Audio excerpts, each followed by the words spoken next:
ઠંડીમાં અલગ અલગ પ્રકારના પરોઠા બનતા હોય છે। આજે આપણે પાલકના પરોઠા બનાવીશું। એકદમ ખસ્તા તૈયાર થાય છે, સાથે એકદમ ટેસ્ટી। મિક્સિંગ બાઉલમાં 2 કપ ઘઉંનો ઝીણો લોટ ઉમેરીએ, સાથે 2 ચમચી ચણાનો લોટ।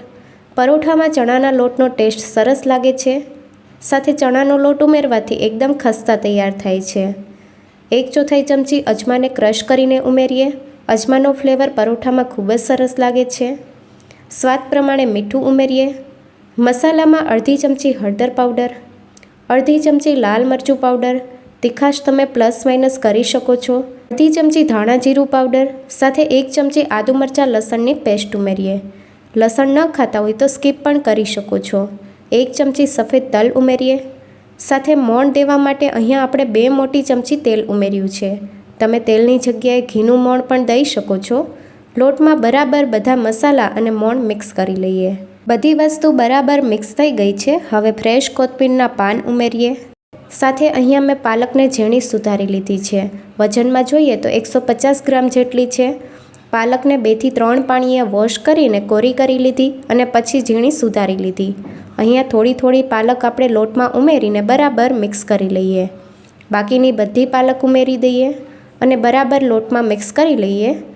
તો બધી વસ્તુ બરાબર મિક્સ થઈ ગઈ છે। હવે જરૂર પ્રમાણે પાણી ઉમેરીને લોટ બાંધી લઈએ। પાણી ઉમેરતી વખતે ખાસ ધ્યાન રાખવાનું છે કે થોડું થોડું પાણી ઉમેરીને કઠણ લોટ બાંધવાનો છે।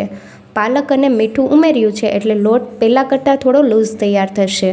લોટ બાંધી લીધો છે। અડધી ચમચી જેટલું તેલ ઉમેરીને લોટમાં બરાબર મિક્સ કરી લઈએ। લોટને આપણે બહુ વધારે મસળવાનો નથી, બરાબર મિક્સ કરી લીધું છે। હવે ઢાંકણ ઢાંકીને 10 મિનિટ માટે મૂકી દઈએ, જેથી લોટ બરાબર સેટ થઈ જાય। 10 મિનિટ પછી લોટ બરાબર સેટ થઈ ગયો છે। હવે પરોઠા જે સાઇઝના કરવા હોય એ સાઇઝના લુવા કરી લેવાના। થોડો લોટ હાથમાં લઈને લુવા તૈયાર કરી લઈશું। તો આ રીતના લુવા તૈયાર કરવાના છે। સૂકા લોટથી કોટ કરી લઈએ। અહીંયા આપણે સ્ક્વેર શેપમાં પરોઠા તૈયાર કરવાના છે। પૂરીની સાઇઝની રોટલી વણી લીધી છે। હવે તેલ અથવા તો ઘીથી ગ્રીસ કરી લઈએ, જેથી પરોઠા એકદમ ખસ્તા તૈયાર થશે અને પડવાળા તૈયાર થશે। સૂકો લોટ ઉમેરીએ અને હવે બંને સાઈડથી ફોલ્ડ કરી લઈએ અને ઉપર અને નીચેની સાઈડથી પણ બરાબર ફોલ્ડ કરી લઈએ। અહીંયા આપણે પરોઠાને વણતી વખતે ખાસ ધ્યાન રાખવાનું છે કે સ્ક્વેર શેપમાં તૈયાર કરવાનું છે। ફ્રેન્ડ્સ, તમને રેસીપી કેવી લાગે છે કમેન્ટમાં જરૂરથી જણાવજો। સાથે વિડીયો ગમતો હોય તો લાઈક કરવાનું ના ભૂલતા। આ રીતે બધા પરોઠા તૈયાર કરી લેવાના અને હવે આપણે શેકી લઈએ। તો એક સાઈડથી સરસ એવી ડિઝાઇન આવી જાય એટલે સાઈડ ચેન્જ કરી લઈએ। ઉપરથી તેલ ઉમેરીએ, બરાબર ગ્રીસ કરી લઈએ અને બંને સાઈડથી ક્રિસ્પી થાય ત્યાં સુધી આપણે શેકી લઈએ। પરોઠા ઉપર બરાબર ડિઝાઇન આવી જાય એ પછી જ આપણે તેલ ઉમેરવાનું છે અને સાઈડ ચેન્જ કરીને બંને સાઈડથી બરાબર શેકી લીધું છે।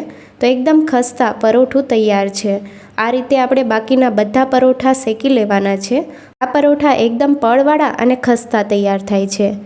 તો એક પરોઠું તૈયાર થઈ ગયું છે। આ રીતે બાકીના બધા તૈયાર કરી લેવાના અને એકદમ નરમ પરોઠા તૈયાર થયા છે। હવે કઈ રેસીપી જોવી છે એ પણ કમેન્ટ કરજો અને નવી નવી રેસીપી જોવા માટે ચેનલને લાઇક, શેર અને સબસ્ક્રાઈબ કરો। Thank you for watching.